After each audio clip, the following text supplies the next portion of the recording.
গানটার কথা মনে পড়ে গেছে। গানটা তো শুনতে শুনতে আমার তো দুর্গাপূজার ফিলিংস আয়া পড়তেছে। তো কে কে দুর্গাপূজার বেশি মস্তি করবা আমার একটু কমেন্ট বক্সে জানাই দিও প্লিজ।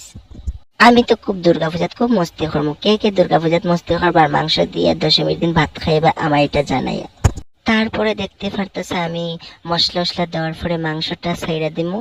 মাংসটা ছাড়ার পরে কি আর করতাম, তারপরে মাংসটা আলিয়া ডুলিয়া তারপরে মাংসটা বালা মতে কষায়া তারপরে থাল দিয়া ডাকিয়া তৈমু। ডাকিয়ে না দিলে মাংসটা সিদ্ধ হইতো না, এটা তো সবাই জানো। তার কি করা যাইব, বইনের বাসাতে রান্না করতে লাগতেছে।